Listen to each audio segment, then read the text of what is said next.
This is Solve It for Kids.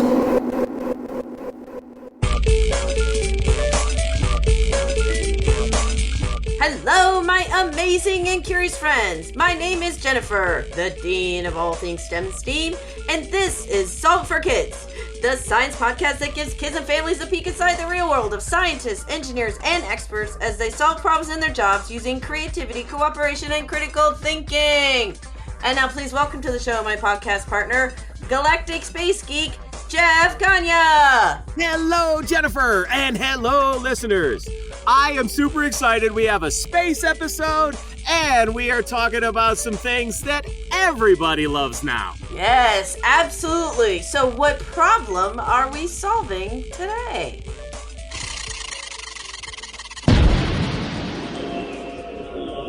How do you create a robot babysitter for a space station?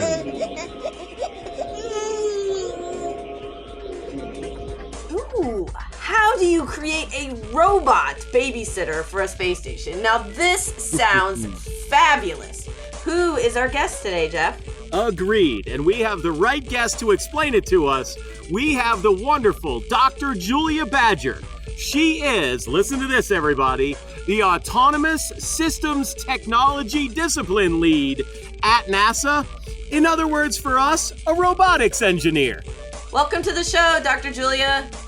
Thank you. Glad to be here. Well, we are so excited, and anybody who's listened to the show before knows how excited I get about space robots. Yes, we're going to talk about that today. So I always like to start with, though, when you were a kid, did you like robots and build them? Well, so when I was a kid, I didn't really know what engineering was. I had somebody, a dad, actually came into our class and taught us about, like, how would you build a bike, and kind of got me thinking about those sorts of things. It was actually a lot of movies and books that moved me to what I'm doing now. Fantastic. I watched Apollo 13. I thought that was really cool. I wanted to solve space problems. And then I read I, Robot by Isaac Asimov. Oh, yeah. And I was like, I want space robot problems. So that's how I ended up where I am. That's fantastic. I love that you looked at books too, right, Jeff? Isn't that the best thing? Okay. Absolutely. And iRobot and Isaac Asimov, great place to get started and get that imagination going. So I do want to ask, connecting reading those books when you were younger to now, was your education in that same direction, or did you end up veering off of that path and coming back to it? No, I kind of always went towards robotics. So I decided to go to college. I went to college at Purdue and I majored in mechanical engineering. Back when I went, they said, oh, robotics isn't really a thing. That's not going to be a big field. You don't want to do this. And I'm like, I think you're wrong. And so I did it anyway. I went and got my PhD at Caltech then, also mechanical engineering and working in robotics and robotic control and autonomous control, which means independence from something, and independence from humans is where I define my autonomous systems and robots. Wow. So can you remember what is the first robot that you worked on? Was this in college, or did you like go straight to NASA to work on robots? In high school, with my friends, we had this thing called Odyssey of the Mind where you came up with something. I remember that. Yeah. Really? Yeah, I loved it. Yeah. And so we built a robot named Jeff. And Jeff had to do 5 things, and none of us knew what to do. And so Jeff was very primitive, but he was awesome, and we loved him. That's fantastic. I love that. I'm feeling very warm and connected to. Little primitive, hopefully awesome, and hopefully people still like me. Okay, so just before you mentioned Jeff, you briefly gave us how you describe autonomy. When I introduced you at the beginning, you really have this big title, Autonomous Systems Technology Discipline Lead. Can you kind of break that down a little bit for us? Yeah, absolutely. So when we send things to space, unless it's close, it becomes really hard to talk to from the Earth. Yes. We're talking about going to the moon. That's my job right now.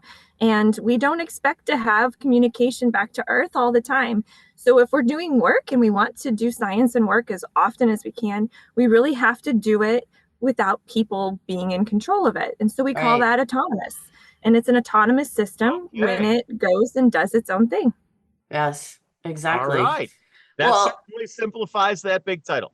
Yes, and it makes sense because of all of the things like people are talking about AI and all of these different things. So can you just kind of talk about, does autonomous actually equal AI, or how that kind of all goes together so we can explain that?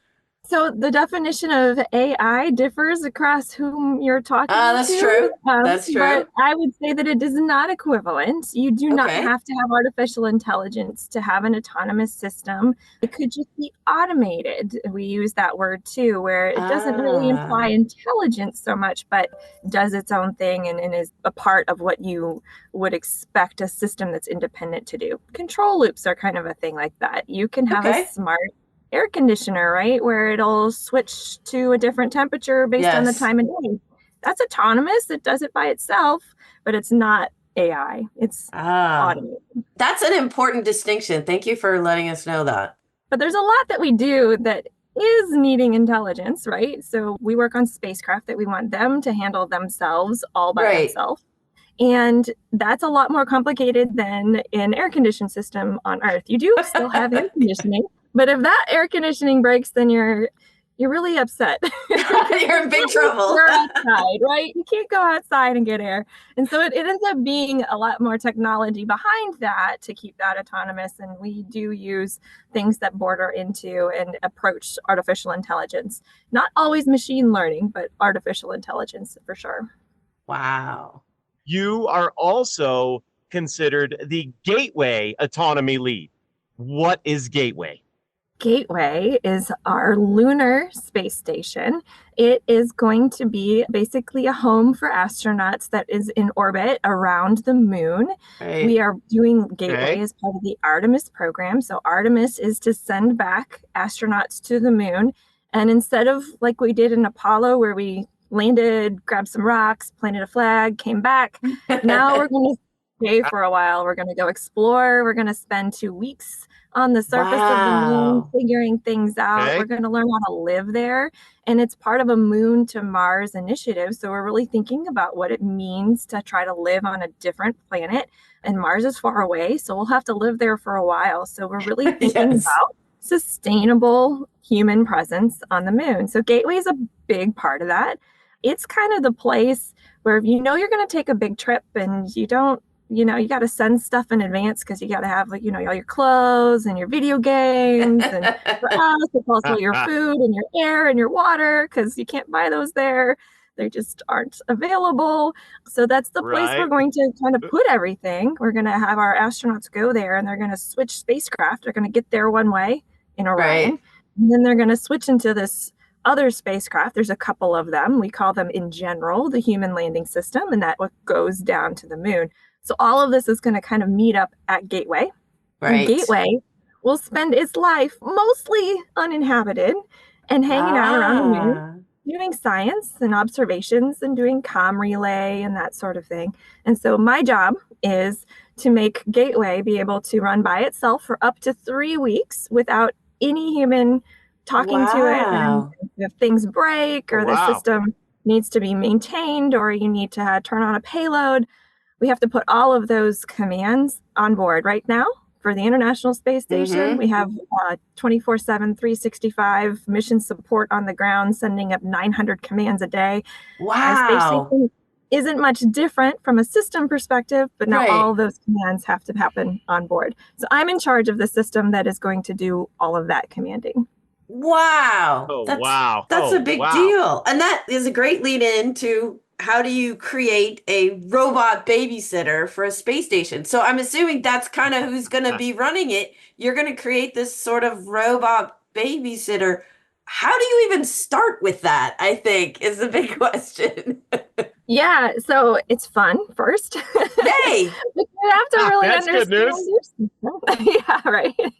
You have to really understand your system. So what we're kind of doing is making Gateway a robot, right? It needs to Okay. be able to do its own thing. It's going to be able to move and actuate its valves and Oh, different wow.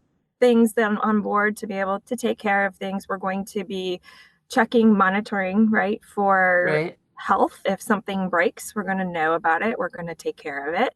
You can go all the way down to how do you really make things so the astronauts right now on the ISS have to pull out boards and put things back in and they have to Oh, move stuff Okay. around and they got to find tools. So eventually, you can also consider having an actual robot caretaker. And those you can do lots of different forms of those. One of them is just a floating camera, right? So that we can go wow. around and Yeah. see things that we wouldn't necessarily see with fixed cameras. You could also Right. have things manipulate stuff, like be able to pull out Like cords. actual like arms and hands and stuff? Right, exactly. So that you can do stuff Cool. that humans would do and be able to maintain that way. We call those robot caretakers. They're there to make sure that our spacecraft stays healthy. Wow. That's just so Okay. cool. I know that you worked on a robot called Robonaut, and NASA now has a new robot called a Valkyrie. I was wondering, is sort of a humanoid robot, is there going to be something like that inside of Gateway? So we spent a lot of time with Robonaut and trying to make it so that it could do the same things that a suited astronaut could do. So it Cool. wouldn't be ever as Okay. capable as a human hand that didn't have anything on it, that you were inside and you were doing your thing. Right. We thought that was maybe a Right. bridge too far. But we said, okay, well, when an astronaut's in a suit, would I have that Yeah, it's same type hard. of dexterity? Because it's Yeah. hard. Yeah, it's a pressure system. You're Sure. like, when you close your fist, you basically change the pressure of your suit, right? So you have to fight against that. It's a very Oh. difficult situation. And so we did Robonaut to try to answer that question. Could we build something that could do the Right. same sort of thing as a suited astronaut? And it worked really well. Like we found that we sent it to the International Space Station, did some research on it, had it in front of a task board and had it do all kinds of manipulations to test this caretaking ability and how we could Okay. command it remotely, right? And have it Right. do autonomously or at least just Sure. supervised without the humans, joysticking it essentially. And Right. we did a lot Right. of great work on that. The Yes. next one probably won't have hands like that though. And even Oh. Valkyrie doesn't. Valkyrie doesn't have as many fingers as Robonaut does. And actually they switch out the hands, the end effector, we call it, right? The thing that interfaces with the environment. Sometimes it's just a ball. And that is just for them if they need to Okay. push against something as they're walking and that sort of thing. Sometimes it's Oh. two fingers because they need to grasp stuff and pick things up, but two fingers Right. is often Like enough little for that. pincers. And Right. so we probably would have something more like a 2 or 3 finger gripper on any robot that would be on Gateway. We wouldn't go as complex as what Robonaut is with the full humanoid 5-fingered hand. Okay. Okay. Well, and Makes a lot of sense. can you explain sort of what these look like? Because I mean, I've seen different versions of Robonaut where it's just the torso and the arms, and then there's also legs that can actually help it move around the space station. Whereas Mhm. Valkyrie actually has like is a full body kind of thing. Yeah. So how do you decide which one of those works? So Valkyrie, I'll start there. Valkyrie is meant to be a planetary explorer type Okay. caretaker. Okay. So the human form with the legs and walking, that's like the most effective way to get around human spaces. Right. You can imagine that most human spaces have stairs or little Right. bumps that you go over. And while people are Right. pretty good about public spaces being okay for like wheelchairs, right? And Right. that helps robots when there's ramps and stuff. Not Yes. all spaces have Sure. that. And so legs are kind of the, hey, if I'm going to build a habitat for humans on Mars or on Moon, would I have things that I could wheel over? Would I do ramps or would I would just do whatever I could to get it up there?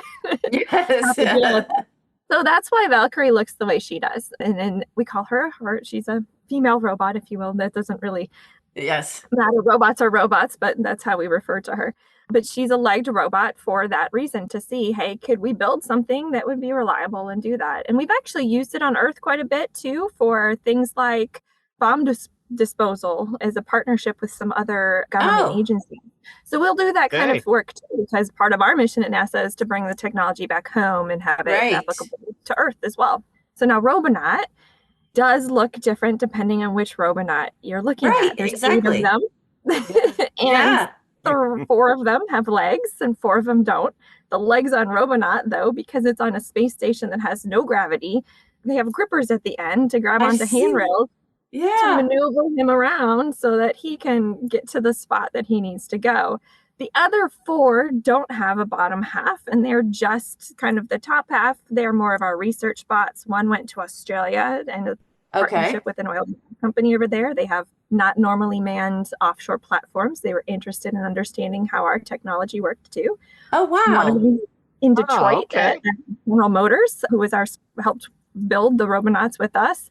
And that is for kitting, basically doing things off the assembly line that are hard for humans, that are the things that might cause carpal tunnel syndrome or other types of issues in human workers. Thought, hey, maybe Robonaut could aid in those really repetitive tasks so that they can focus on the things that need more human intelligence. Yeah, that's really cool. One of my favorite things when I've learned about the International Space Station, and the things that I have learned about Gateway, because I do teach kids about it, are the Canadarm robotic arms on the outsides. So there is right now a robotic arm on the outside of the International Space Station. It sort of helps grab spacecraft or other things. I do know that the plan is, unless it's changed, that Lunar Gateway will have at least one Canadarm.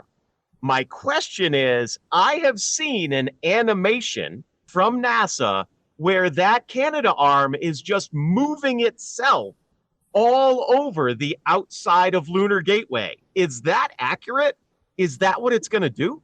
Yeah, it's going to be autonomous too, right? It's going to have its independence from ground operators as well. They have a whole bunch of path planning and some vision sensors. They're going to be able to take in a model of what the outside of Gateway looks like and update it for the current conditions. So for example, if we have a comm antenna deployed or not, they'll know kind of what that looks like and what key phones they have.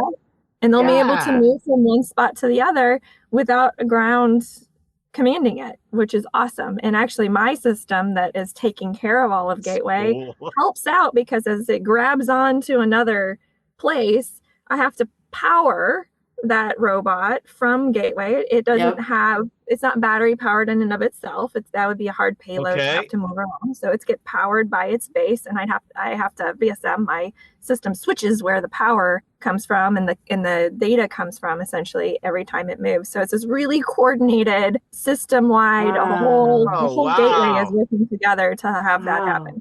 It's going to be awesome. We're really excited.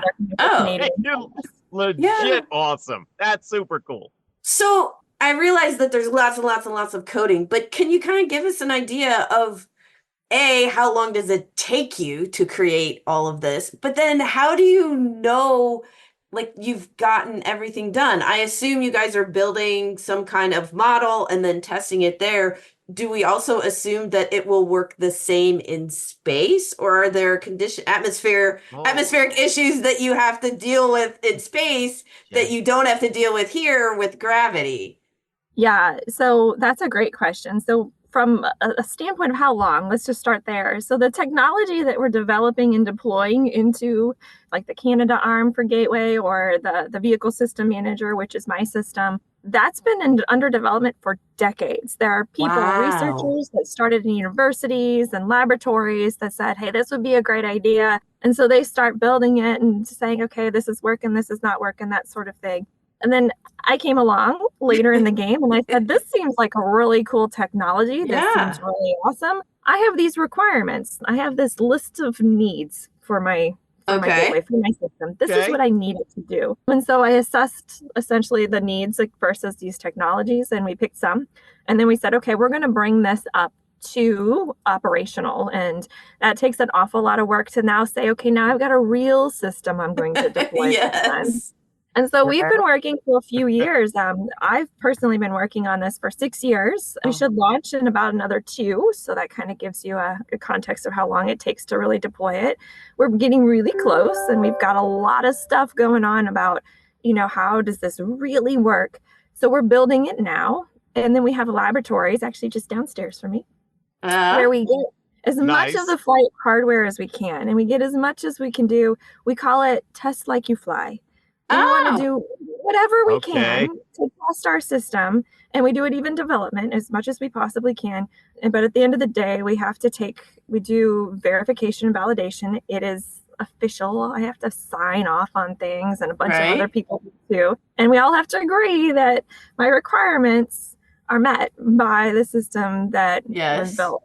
There's obviously things like we will do, so for software, more so than air and water and stuff like that, we care about radiation. And so radiation is something we will radiate. We will stick it in a radiation chamber and do tests on the hardware itself and see what happens. Then we do panels to assess, like, if that sort of thing happens, how will our software react to that, and how do we make sure we stay safe? And so we put extras up there just in case somebody gets upset and we have to fail and then reboot and all that sort of thing. And then we do our testing. And so we don't get to a point where we're for sure doing everything in the exact environment. So there's a little bit of risk, but we do try to over design the system a little bit from a safety perspective to make sure that it's kind of the things that we can imagine are covered. That's fantastic. Yeah, that sounds like a lot. So speaking of a lot, I asked you about, we've talked about robots going inside potentially, even with just that floating camera that you mentioned, so that you can see what's going on inside. There's going to be robots outside with the Canadarms. We just discussed that. And earlier you mentioned that you're basically building Gateway in its entirety as a robot. So can you, in layman's terms, for those of us that are not software engineers, can you describe what kind of process it is to get all of that to work together as one system? Yeah, so it's hard. And I don't know that it's always solved because we constantly are trying to figure out better ways to do this. But the word that describes all of that is integration. We are trying to integrate everything together.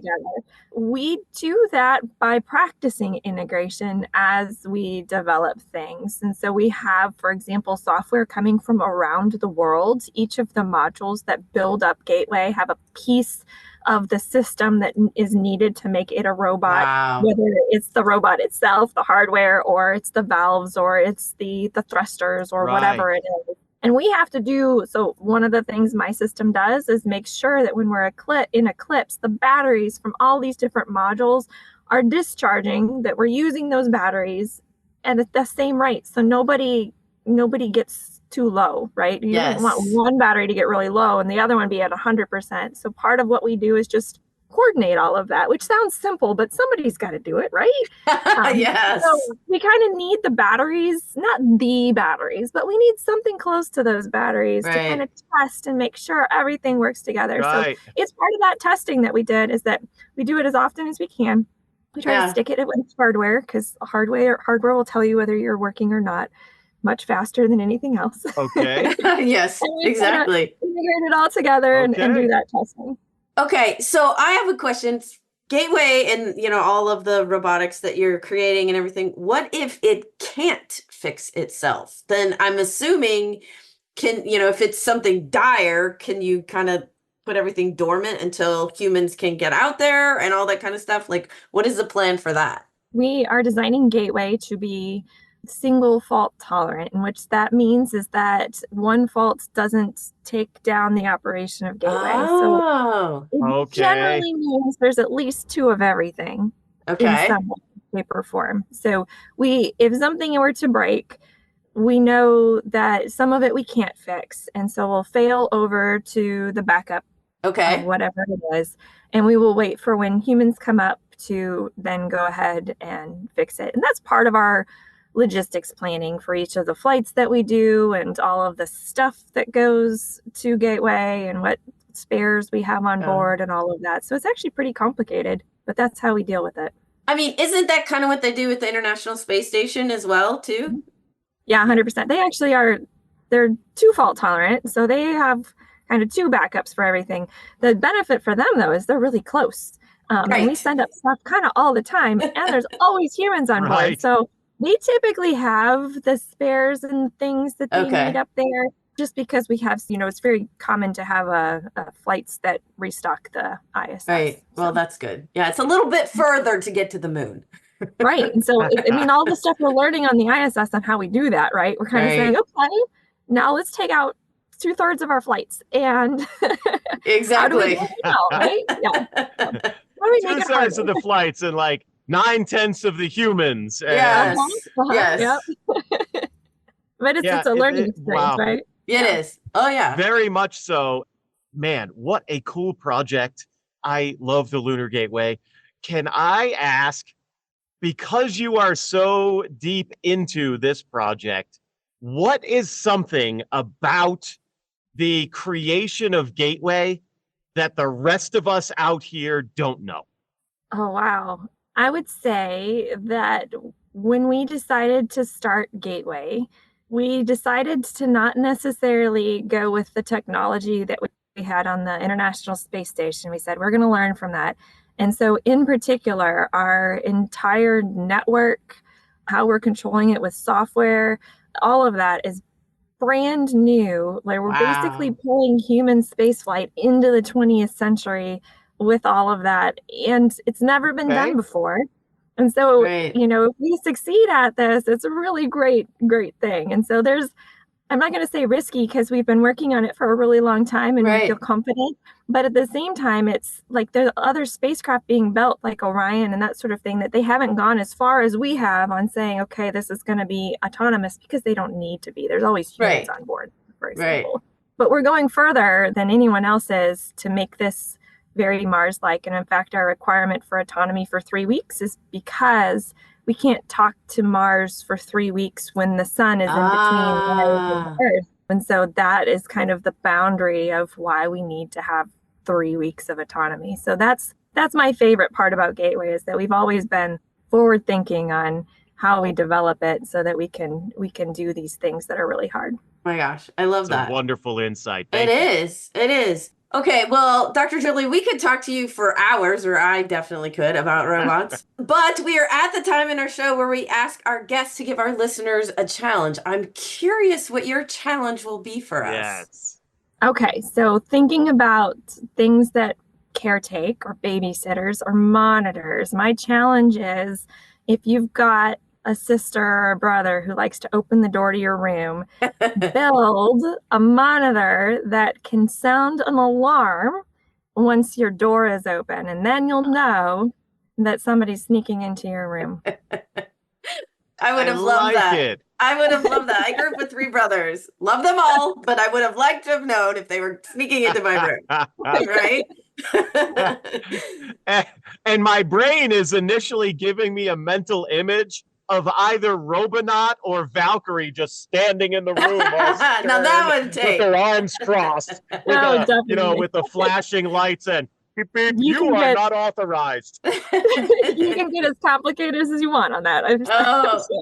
That would be fantastic. Oh my gosh, this has been such an amazing episode. Thank you so much for being on Solve It for Kids, Dr. Julia. Thank you. This is wonderful. Thank you. Oh my goodness, Jen, we say it a lot, but we absolutely could have kept talking to Dr. Julia for a lot longer than we did. Robots and space, and you put those two together, and just how many different robots are going to be involved with the International Space Station and then the Lunar Gateway. My goodness, Jen, my head is swimming. Yeah. Oh, I mean, come on, Jeff. I could talk space robots all day. I just think they're so cool. And what she does is amazing. And I mean, this robot babysitter, it's just ingenious. You know, I love how amazing humans are to not only come up with something, but be able to design it and make it work. Right? Yes. Which is what her challenge for us is, to do somewhat similar, right? So here's the deal. She wants all of us to build a robot with some sort of a sound or an indicator to let you know when someone has entered your room. Oh. Okay, now, I love that challenge.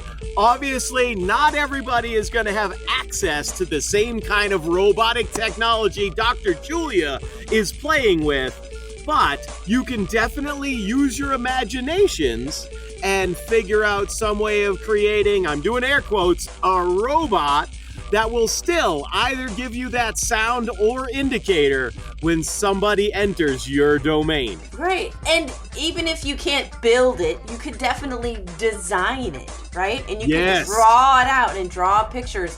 And so this is the connection of science and art that we've gone back and forth with. Right. So you could do all of those things too. And I tell you this, I would have loved to have had this when I was growing up with my brothers, to keep them out of my room. Can I just say that? Yeah. Anyway, if you do create this or design something, we would love to hear from you. So tag us on our social media. We are at KidsSolve at Facebook, X, and Instagram. And don't forget to check out our website, solveitforkids.com, where we will have all of the information about Dr. Julia and Gateway on this episode page, as well as book recommendations at the bottom so that you can learn more about this, and robots especially. Gee, and I wonder if Jen might have any information about that. Oh, just a book or two. Yes, she will. So, until next time, Jennifer and I will both be working on what our design for this robot will be. Until next time, you'll hear Jen and Jeff on the Science Podcast for Kids. Solve it for kids.